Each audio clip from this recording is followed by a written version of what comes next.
Hola, ¿qué tal amigos y amigas de Grado Cero? ¿Cómo están todos ustedes? Hoy nos encontramos en el Instituto de Investigaciones Jurídicas de la UNAM. Hoy vamos a platicar con el doctor Juan Vega Gómez, quien recientemente publicó un libro titulado Ensayos de Filosofía Jurídica Analítica. Sea bienvenido. Muchas gracias por la invitación al proyecto y con mucho gusto además platicamos del libro. Muy bien. En primera instancia, en torno a la obra, yo quisiera saber qué es lo que debemos entender por filosofía jurídica analítica. No entiendo que es una tradición, una manera de trabajar el derecho. Sin embargo, pues cuando usamos el concepto filosofía jurídica analítica, exactamente a qué nos estamos refiriendo.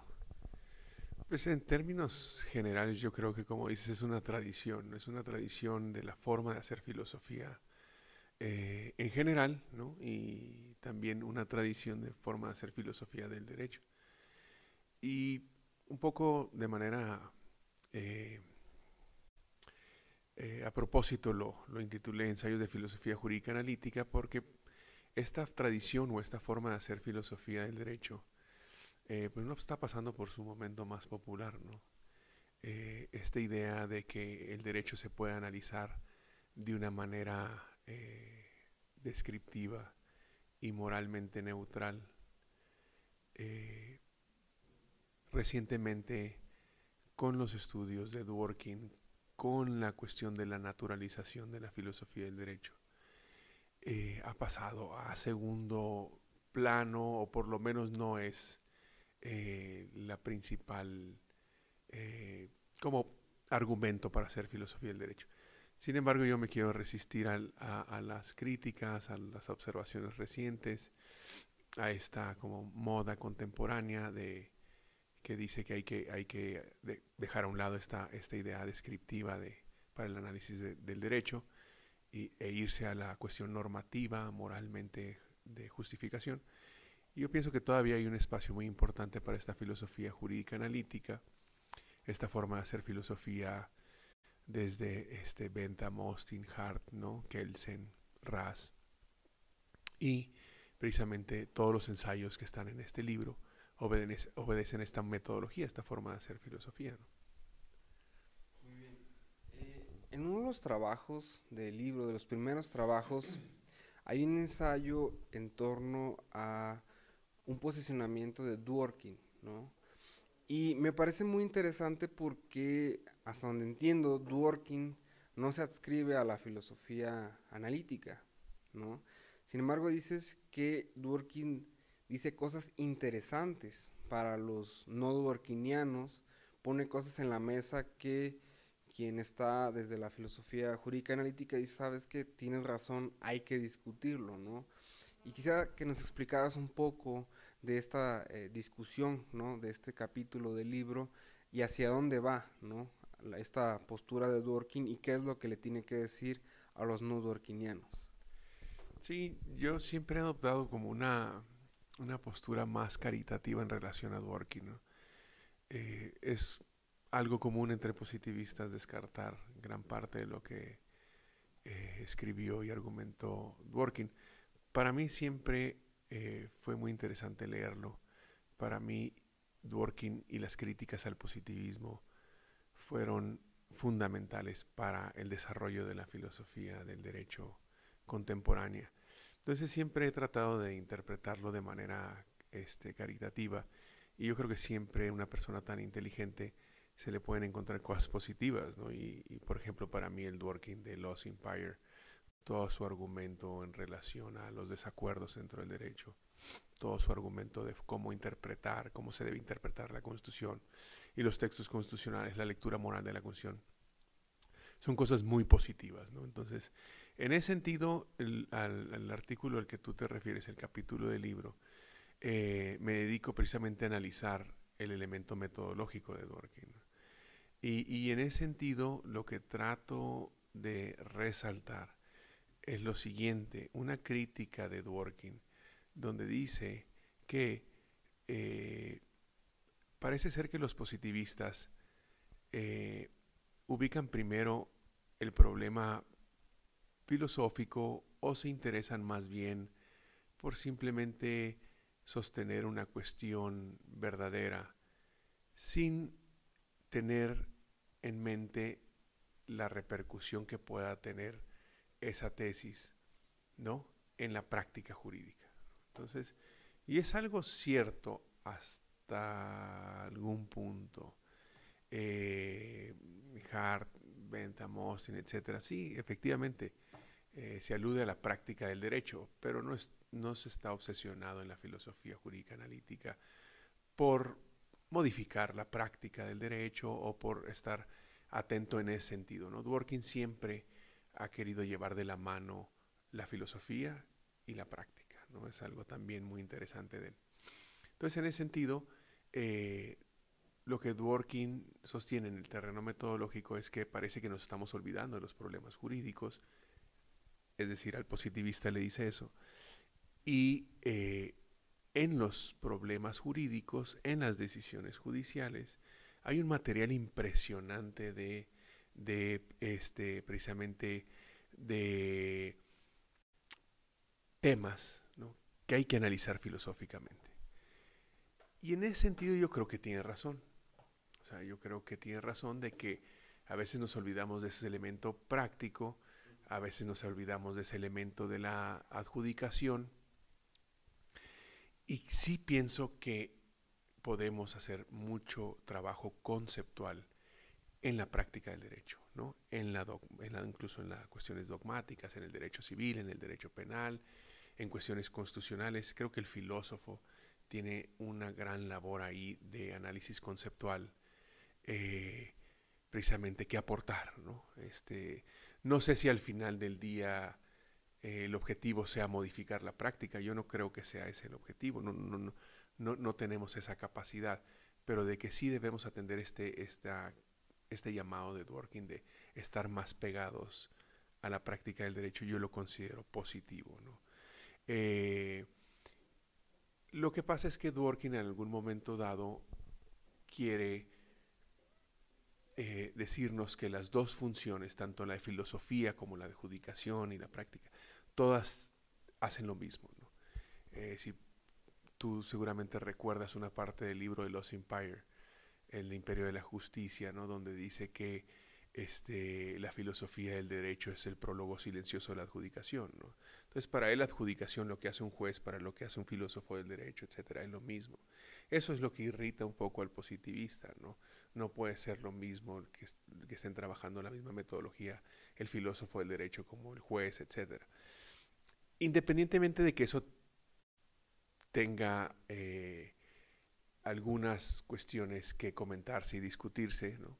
Yo creo que el punto de Dworkin de acercarse más a la práctica, a los problemas prácticos del derecho, sí es válido, y eso es lo que traté de rescatar, no siendo dworkiniano. Muy bien, en ese trabajo y en otros del libro, mencionas que quizá no sea lo más conveniente clasificar las posturas de los filósofos, de los juristas, en lo que llaman los ismos, ¿no? Positivismo, justnaturalismo, realismo, ¿no? Porque algo se pierde, ¿no?, cuando encasillamos, ¿no? No es como los equipos de fútbol, ¿no? Le voy a le voy al otro, sino que hay algo que se pierde al hacer esa clasificación. Sin embargo, para alguien que quiere estudiar la filosofía del derecho, por lo general se le presentan estas cuestiones. Si esa visión no es lo más correcto, entonces, ¿qué tenemos que hacer para saber identificar las diferentes posturas o las diferentes propuestas dentro de la filosofía del derecho? Sí, es algo que la verdad me ha preocupado un poco de tratar de resistirme a los ismos, precisamente porque se pierde mucho del problema real al tratar de defender si eres positivista, si eres justnaturalista, si eres positivista incluyente, positivista excluyente, etcétera. Yo entiendo la cuestión didáctica, ¿no? La cuestión didáctica es genial porque en ese sentido pues te permiten clasificar, ¿no? Estos están de este bando y estos están de este otro bando y así se la lleva uno. Pero En relación a tu pregunta, entonces, ¿qué hacemos? Hay que enfocarnos a los problemas, no a las corrientes, a los problemas. Y la idea es la siguiente, gana mucho más el análisis del problema si lo ves directamente que si lo ves a través de un positivismo, realismo, etcétera. Muchísimo más. ¿Por qué te enfocas al problema? No te enfocas y no te preocupas de que, yo como soy positivista tengo que defender tal o cual postura, ¿no? Que mucha gente lo hace, ¿no? Entonces, ¿qué tengo que decir porque soy positivista? Pues no tienes que decir nada, ¿no? Enfócate al problema, eso es lo realmente relevante. En la filosofía es problema, el chiste es atacar los problemas, no estar tratando de defender alguna de las vertientes. Entonces, sí hay que enfocarse al problema, incluso si tú te das cuenta o escuchas a los grandes profesores, a Dworkin, a Raz, al mismo Hart, siempre se resisten a que los clasifiques como positivistas, justnaturalistas, realistas, etcétera, precisamente porque se va a perder mucho cuando ya los ubicas en uno de esos campos, ¿no? Pero hay otra parte de por qué siempre menciono lo de los sismos y resistirse a clasificar todo en relación a los sismos. Porque eso te nubla la vista en relación a las grandes similitudes que hay entre las teorías, ¿no? Entonces, yo me di cuenta de eso. Por ejemplo, hay muchas similitudes entre una teoría como la de Finis y una teoría como la de Raz, una teoría como la de Finis y una teoría como la de Hart incluso, ¿no? La cuestión del razonamiento práctico y demás. Pero si los ubicas como justnaturalistas y positivistas, se va a perder. Pero te das cuenta que al final del día, las teorías, las buenas teorías, ¿no? Las buenas teorías, sean del corte que sean, son muy parecidas, ¿no? Precisamente eso no te lo permite ver una cuestión como clasificarlos en relación a los sismos. Entonces, para contestar de manera más breve tu pregunta, hay que enfocarse a los problemas. Lo entiendo en términos didácticos, es importante un poco para iniciar la discusión, para ubicar, pero eso no debe ser nuestro destino final. El destino final siempre debe ser atender el problema, no defender alguna etiqueta. Muy bien.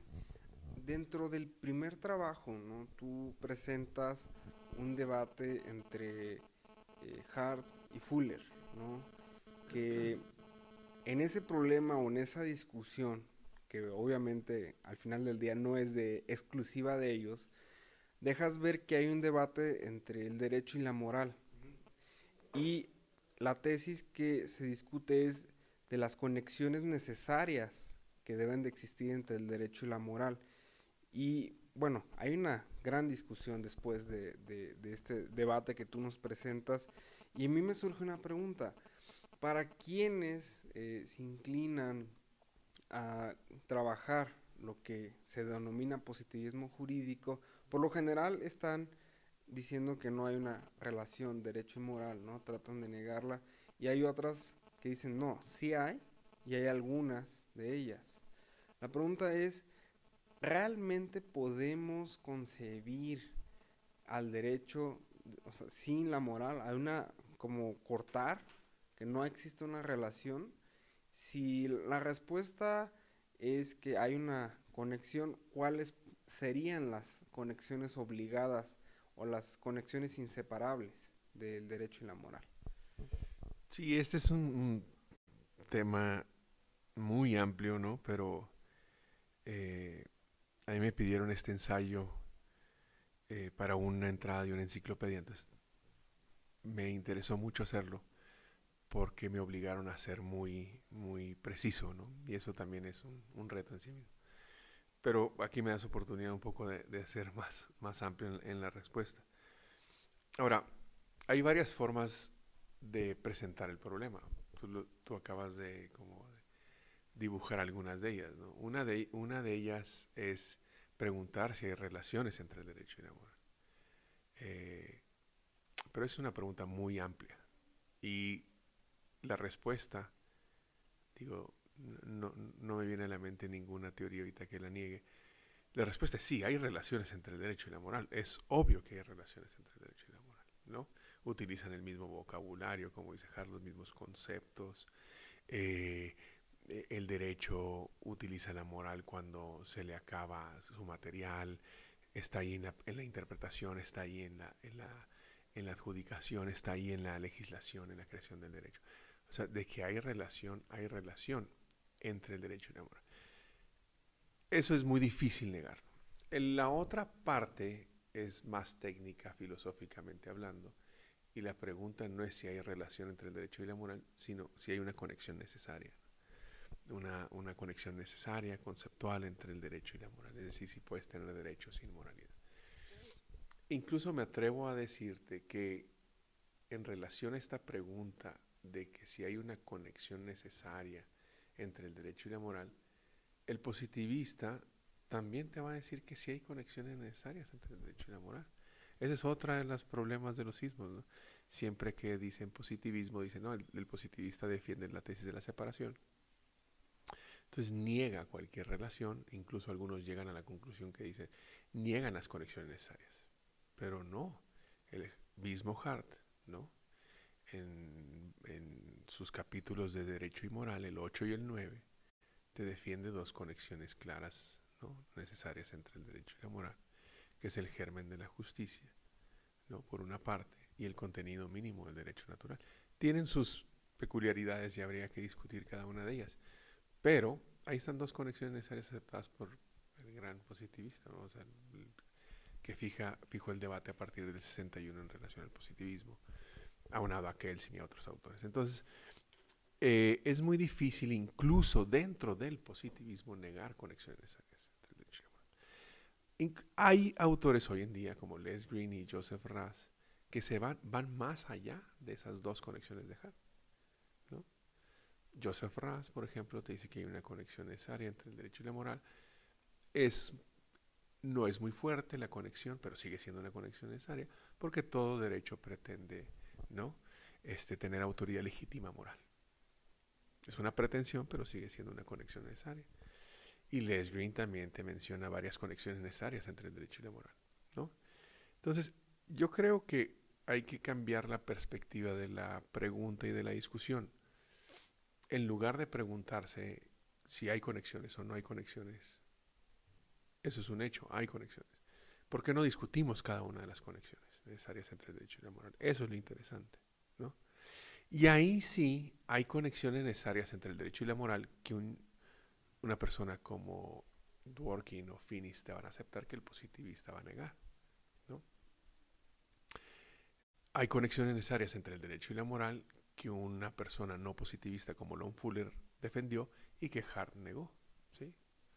Entonces, es tan amplio el campo de las conexiones necesarias entre el derecho y la moral, ¿no? De hecho, Hart en los capítulos 8 y 9 va discutiendo varias posibles conexiones necesarias entre el derecho y la moral, en relación a la validez, en relación a la crítica del derecho, en relación a la interpretación, en relación a... o sea, si mal no recuerdo, son como 6, 7 posibles relaciones entre el derecho y la moral. Precisamente el germen de la justicia, cuestiones procesales del Estado de Derecho y la otra. Y en ese sentido son muchas y habría que discutir cada una de ellas, ¿no? Por ejemplo, una conexión, para aterrizar la pregunta, ¿no? Una conexión que el positivista va a negar es que exista una obligación moral de obediencia al derecho, ¿no? Entonces ahí está una conexión que a lo mejor una persona como Finis o una persona como Dworkin te va a decir que hay una obligación, por lo menos prima facie, de obediencia al derecho, una obligación moral de obediencia al derecho. El positivista no lo va a aceptar, ¿no? Y hay otras conexiones que los positivistas van a negar y los justnaturalistas van a aceptar, etcétera, etcétera. Habría que ver cada una en concreto, ¿no? Entonces, en ese sentido, el debate de Hart-Fuller en buena medida giró en torno a eso, ¿no? Aunado a otras cuestiones. Pero Hart aceptaba cierta relación, ciertas conexiones necesarias entre el derecho y la moral que Fuller quería llevar al extremo, ¿no? Y Hart siempre se resistió. Sí hay una conexión importante y relaciones, pero no se puede llegar a la conclusión en la que llega Fuller, ¿no? Fuller llegaba a la conclusión de que hay un momento donde se distorsiona la moralidad interna, que las cosas dejan de ser derecho, ¿no? Y para Hart no, o sea, para Hart, a pesar de que exista una moralidad interna, las cosas pueden seguir siendo derecho, aunque estén distorsionadas, ¿no? Entonces, en ese sentido, nada más comentar eso de que habría que ser más específico todavía para preguntarse concretamente en relación a qué conexión podemos llevar a cabo la discusión, ¿no? Ahora bien, otro de los temas que aborda el libro, que hay un par de trabajos en torno al tema de la autoridad en el derecho, ¿no? Y sí presentas ahí las posturas de Joseph Raz y expones otras. Mucho de buscar la pregunta de la autoridad, pues viene de decir, o sea, pones desde ejemplos internos, ¿no? O sea, pues las normas tienen cierta autoridad, ¿no? Reflejan un deber o alguna cuestión, y también reflejas que hay autoridades, por ejemplo, la autoridad intelectual, ¿no? Si quiero saber de leyes, pues voy con el experto, ¿no? El abogado. Entonces, voy con una autoridad en torno a un tema que me va a referir cierta información que voy a considerar como válida o como que esa es una respuesta objetiva, etcétera. Sin embargo, en un sentido más amplio, eh, ¿en qué otras perspectivas se manifiesta la autoridad en el derecho, ¿no? Una sería la cuestión de designar obligaciones, pero ¿en dónde más se manifiesta? Porque creo que es un tema bastante amplio donde pues confluyen diferentes visiones. Pero entonces la pregunta sería, ¿Cómo se manifestaría la autoridad en el derecho? ¿cómo se manifiesta? Ajá. Aunado a lo de las obligaciones, Sí. o incluso en las obligaciones. Incluyéndolas también. Bueno, ahí la idea es la siguiente. Para Raz y para muchos autores, la autoridad es un paso indispensable para explicar la naturaleza del derecho, ¿no? Ese es el punto. O sea, no es explicar la autoridad. Sí, efectivamente, tiene un atractivo importante el elemento de autoridad. Pero más que eso, es que es un paso para explicar la naturaleza del derecho, cómo opera el derecho, cómo se manifiesta el derecho, ¿no? Entonces, en algún momento dado, lo que hizo Raz en los años 60 y 70, ¿no? Yo creo que de manera muy inteligente, es ligar la explicación de la naturaleza del derecho en la autoridad, ligar la explicación de la naturaleza de las normas jurídicas a la autoridad, ligar la explicación de las obligaciones jurídicas a la autoridad, ¿no? Entonces, en ese sentido, cuando tienes una obligación, ¿cómo, cómo puedes explicar tú la fuerza normativa del derecho? ¿Sí? Eh, ¿De dónde podemos decir que tenemos una obligación fuerte, genuina, normativa, de peso? ¿Sí? Entonces, en ese sentido, lo que hace Raz es lo siguiente, ¿no? Te comenta que hay dos tipos de autoridad, autoridades legítimas y autoridades de facto. Raz no piensa que todos los derechos tienen autoridad legítima, o sea, que te dicen lo que correctamente tienes que hacer. Por lo menos pretenden decirte lo que correctamente tienen que hacer. Pero para entender bien cuándo tienes una obligación fuerte, ¿no?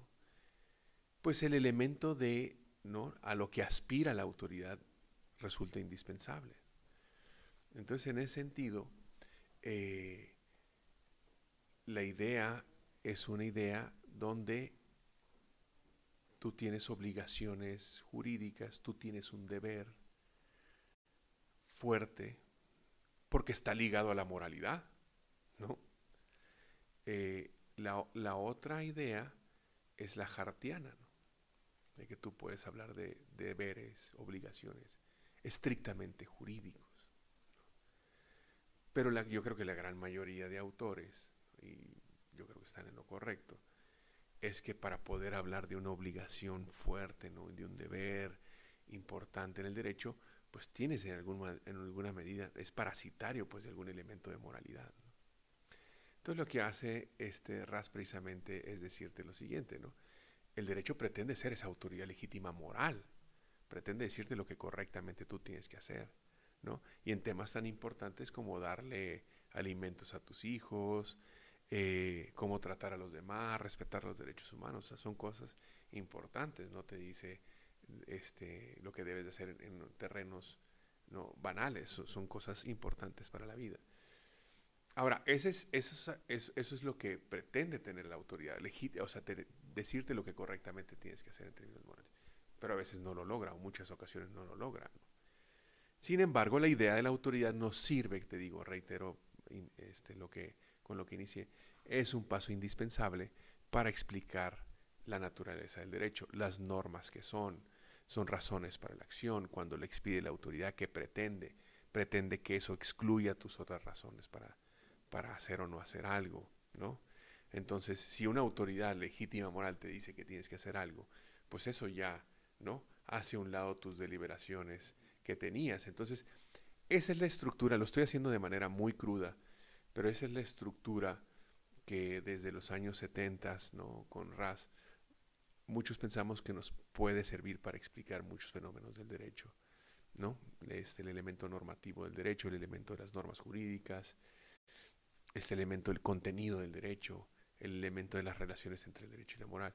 Y por eso también me ha preocupado estudiar el tema de la autoridad en ese contexto. Muy bien. Dentro de pues, la obra realmente, tú lo has dicho, ¿no? Reúne diversas investigaciones en torno a el tiempo que le has dedicado a la filosofía del derecho. Sin embargo, tengo una inquietud, ¿no?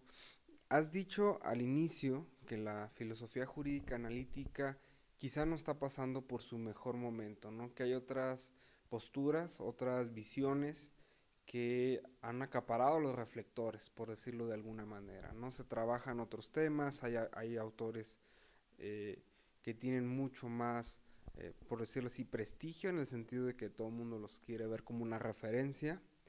Sin embargo, pues los argumentos que has puesto es decir que aún hay muchas cosas que aportar desde la filosofía jurídica analítica, pero ¿hacia dónde va la filosofía actualmente? ¿Hacia dónde va este enfoque? Porque al final de cuentas, rescato mucho lo que dices, ¿no? O sea, hay que irnos a los problemas, hay que proponer soluciones. Entonces, desde esta trinchera, pues, ¿qué es lo que se está trabajando, no? Sí, bueno, esa es otra de como las cosas que hay que ser muy cuidadosos, ¿no? Al igual que los sismos. Precisamente esto, eh, en 5 años otra cosa va a poner de moda y en otros 15 otros se va a poner de moda. O sea, eso no debe preocuparnos demasiado lo de las modas. Entonces, en ese sentido, a lo mejor yo estoy exagerando de que la filosofía jurídica analítica no está pasando por su mejor momento, pero lo veo en las publicaciones, ¿no? Veo en las publicaciones como la gente dice, bueno, ya, no se han resuelto los problemas importantes, ¿no? Con base en esta metodología vamos a intentar pasar a otro tipo de metodologías interdisciplinarias, multidisciplinarias, naturalización, ayudándote de las ciencias duras, ayudándote de las ciencias sociales, de cuestiones de la investigación empírica, etcétera, y no estrictamente la cuestión analítica conceptual. Yo creo que, como dices tú, hay un espacio importante para este tipo de filosofía. No hay que preocuparse mucho de estar a la moda o no a la moda. Y para contestar concretamente a tu pregunta, yo creo que siempre va a haber un espacio, siempre, sea la investigación que quieras llevar a cabo para un análisis conceptual analítico. ¿Sí? Siempre. La investigación empírica necesita un sustento, ¿no? Un andamiaje conceptual. Si no, no puede hacer preguntas en la calle, ¿no? De qué significa pobreza, o qué significa democracia, o qué significa... entonces, o sea, siempre va a haber un espacio para la investigación conceptual analítica pura, sean las investigaciones que sean. Y con eso yo estoy contento, o sea, porque eso es lo que no me gusta hacer y estoy seguro que a muchos que se dedican a esto les interesa llevarlo a cabo. Cambiarán las cosas, que querrán hacer más investigación empírica, más investigación multidisciplinaria, etcétera. Pero esta cuestión conceptual siempre va a tener un centro, ¿no? Un punto de partida en cualquier tipo de investigación. Y con eso es suficiente para mí, ¿no?